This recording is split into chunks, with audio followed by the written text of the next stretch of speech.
At our gathering in Baltimore this year, we spoke about ways that we could use the communication systems that are emerging to better communicate and maintain communications within the community transportation family. For the last several years, I've been producing a video like this one for members of our board of directors that's called This Week in Washington. This week covers information that board members in particular would be interested in as it deals with both the political issues emerging in Washington and things that are going on within the association. Today, I want to try something different to begin a new form of communication with you, members of our state and tribal delegate organization. You play a critical role in the association, and we'd like to use these tools to expand that role. As you know, we've just completed work on a major transportation reauthorization, and since the Supreme Court has ruled that the Affordable Care Act can go forward, there will be lots of information coming in and out of Washington as we deal with the rules and regulations to implement these important legislative efforts that have significant issues for public and community transportation. So I expect that once a month I'll be doing a video like this that will cover specific issues that we're either looking for information from you about or trying to let you know about, that will be reinforced with significant information on our website. So we plan to link both this communication and our website to try to keep you better informed.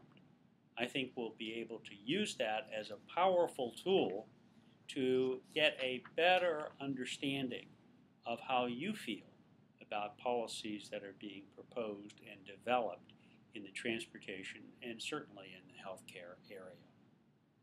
I like to think that today's little video is in fact a preview of coming attractions. And so I'd like to begin by offering you some advice about the election that we're about to be participating in if you haven't participated in it already.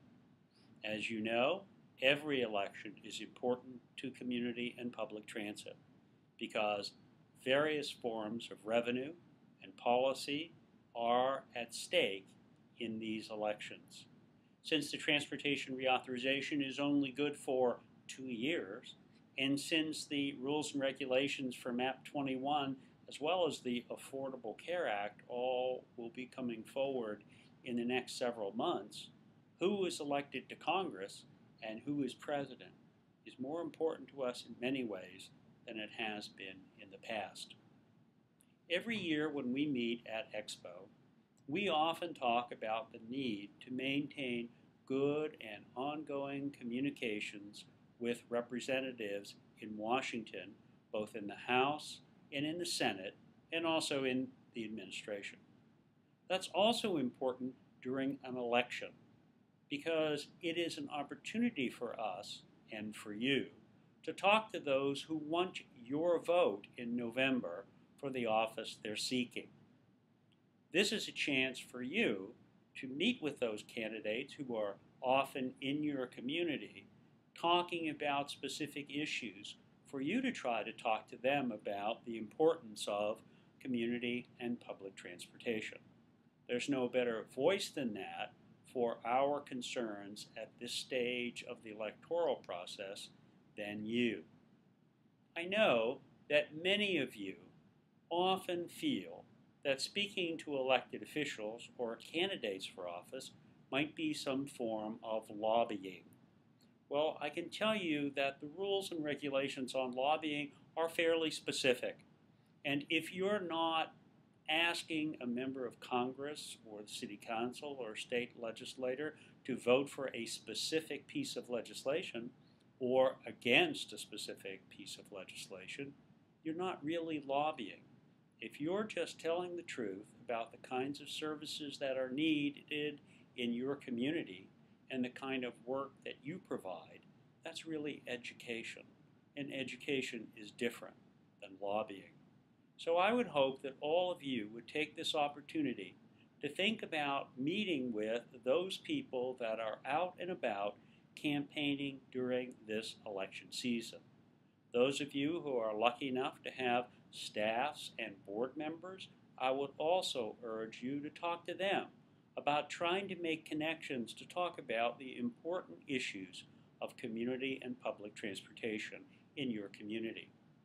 It probably doesn't come as a surprise to you, but it never ceases to amaze me that oftentimes when we see members of Congress, they'll discuss with us issues like transportation to work, transportation to education, and they almost always discuss dialysis transportation, and very seldom do they know who actually provides those services in their community, nor do they know of the struggle it is for people like you to provide those important services.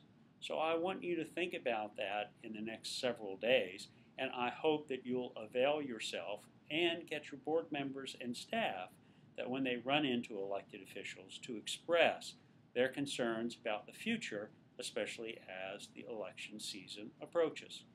Finally, it's always a good idea, especially in congressional races, to invite members of Congress or those running for office to come by and meet you in your facilities if you're lucky enough to have them, and meet the people who do the work that you do every day in the place you call home. So I'd urge you to think about touching base with those who are running when you hear they're around you. Now I know that in the past we've run some very good material on running and talking about community and public transportation with elected officials. You might remember these under the headline, Telling the Truth About Community and Public Transportation. Starting tomorrow, if you visit our website at www.ctaa.org, you'll notice that we've placed back up on the website our Telling the Truth About Community Transportation as part of a way to help you in preparing for whatever meetings you can get with those who are running for office. So in this first issue of In Washington, let me say that it's important that we talk to these people now so that when they arrive in Washington, they understand how important the services you provide are to the people they want to represent. So, thanks, and I hope that you will use this opportunity to think about getting back with me through email. As you all know, my email address is marsico, M-A-R-S-I-C-O, @ctaa.org. And please feel free to send me any of your ideas or concerns you have in this area, or ideas and concerns for future issues of In Washington. And I hope that beginning early next month, you'll be looking in your email box from a note from me that says the current issue of In Washington is available to our delegates, and we'd like you to take a look at it. So, thanks for now, thanks for listening, and I certainly hope to be hearing from you soon. And of course, finally, find those people who are running for office in your communities and remind them that you are to be represented by them as well. Bye for now.